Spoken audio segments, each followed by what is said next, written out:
Top 5 things to do in real estate to become successful. This is something that we get actually asked quite often. It's one of those where a lot of people get into the industry thinking that it's easy money, essentially. And very quickly find that is actually not the case. So they reach out to people that are a little more seasoned, have some experience, and they ask them, what is it that I need to do to become successful? How do I become you, essentially? I would say that your number one thing that is going to be the key to being successful or not in real estate is you have to have a true, honest passion for the industry, because this is not a job anymore. This is something that is actually going to be your new lifestyle, your hobby, something you absolutely love waking up in the morning and doing all the way until the end of the evening, because that is going to be some of your days. From the moment you wake up, you get that first cup of coffee, you're doing something real estate all the way until you go to bed at night. And it's not going to be that way every single day, but I would say the majority of your days are that way. And whenever I say you're doing real estate, it's not always the work aspect of it. Of course, there's other times where you're just talking real estate, speaking to other people. So I would say that's number 2. So have it to where you have the ability to have a loose term of working. Working to me is actually the days where I've got to sit down, I've got to do paperwork. I'm on the phone with the lenders, the title companies, the appraisers, doing some of the administrative work. The other side of it, though, whenever I'm not in the office or doing the office work, is truly just building my network. It's talking to people. It's going on social media, commenting on people's posts, becoming friends with these people. That is absolutely huge. Going out, being involved in kind of the community and such. Remember, I go out to the grocery store, you go to the football events, the school events. You're just getting to know these people and to kind of try to force or almost build that connection that you do. That is essentially you working, because if you're able to build that network, eventually they're going to associate you with real estate. Everybody wants to work with someone, which is the most exciting time of their lives. They want to work with someone that they feel like they know and they enjoy and they have a good time with. So essentially that working aspect, it can be just kind of communicating with some really good friends, building that repertoire to eventually be able to do real estate business with them. Of course, you still have to do the actual work side of things. You just have to have a loose term for that, I would say, as the number 2 thing. Number 3, I would say that is a common misconception. You cannot create your own schedule, unfortunately. So yes, there are times where you have the ability to kind of push things back so you can get to your school play or your son's football game, your daughter's volleyball game, things like that you're able to kind of move around a little bit. But at the end of the day, your clients really do kind of dictate that schedule. So you'll have, again, that normal 9 to 5 where you're speaking to the lenders, the title companies, whenever the banks are open. But once those normal business hours end, your clients are now off work and they want to talk about real estate. They want to see homes, especially if they're actively looking for a home. You are going to need to be at their beck and call at all times. You'll have times where it's a 6 o'clock evening call, 7, 8, 9, 10 o'clock. I've had those phone calls past 10. And then of course you get the new phone calls starting at 7 o'clock in the morning. If I'm not available to those individual clients, unfortunately, the reality of it is there's a lot of real estate licensees out there. People know 3 to 5 plus real estate agents. If you're not answering the calls, you're not making yourself available in what is one of the most exciting, important, yet stressful times of their lives, they're going to contact someone else. You need to make sure that you're available. Setting your own schedule is probably 10% of it. And that's why I'm saying if a client wants to see a home, you're on your way to a school play, you can probably push that back about an hour or 2, but at the end of the day, you do need to be able to take care of them to be able to be successful.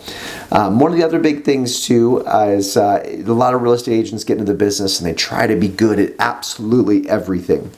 They spend an hour on social media. They spend an hour door knocking. Then they do the cold calls. Then they're doing the flyers and the blast emails and sprinkling in a little bit of the open houses. I actually have never made a single cold call during my real estate business. It's not something I enjoy doing. I don't like getting on the phone and getting hung up on. I don't know why. It hits me too much. I like to have the face-to-face conversations with people to kind of build that real connection. I want them to feel my energy, feel that passion that I truly have for real estate. So then I had to figure out, How do I get in front of people? It's through the open houses. That is truly the number one way that I built my real estate business, is Thursday, Friday, Saturday, Sunday. I was always out there doing an open house, sometimes 9 in the morning until 5 o'clock. So literally the 9 to 5 schedule, I'm hanging out at an open house, getting work done. People are coming inside, and whenever they come in, I'm not immediately bombarding them with real estate. I want to build that natural connection. Tell them, hey, welcome. Thank you so much for coming by. I tell them a little bit about the house, the number of bedrooms, maybe the square footage. And then I simply ask them, would you guys like the guided tour, or would you prefer to peruse on your own? Most state that they just want to browse on their own, which is absolutely perfect. Say, sounds wonderful. Let me know if you need anything. I have some chips. I have some cookies. You guys want anything to drink? Kind of build that little connection to let them know that you're here. Once they go into their first room, let them do that on their own, but always kind of stand around, just be there available to them. They come out, ask them something about their personal lives. You know, hey, so do you guys live around here currently?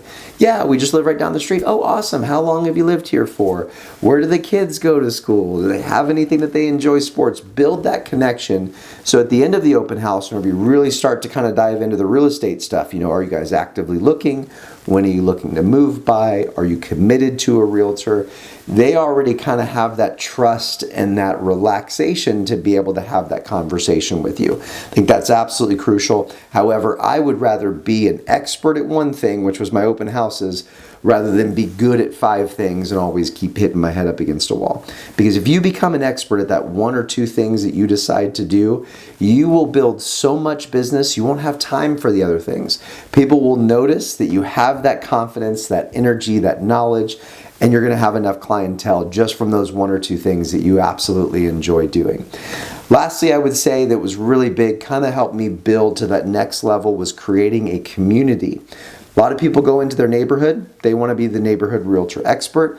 There's also things like being a part of a church, being a part of a country club is a really big one. There's a lot of moms groups out there as far as reading, chess groups. I mean, literally anything. There's running groups out there. Anything that you are passionate about, try to get involved in that community.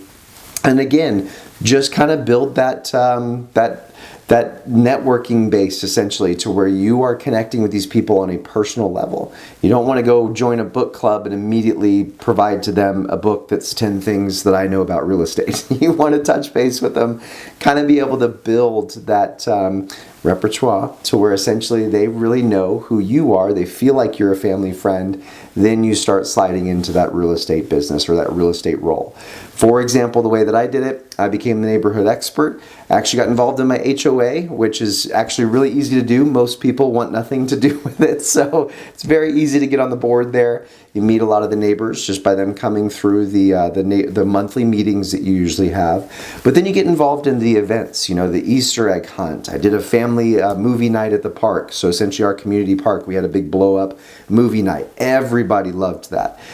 We did a daddy-daughter dance.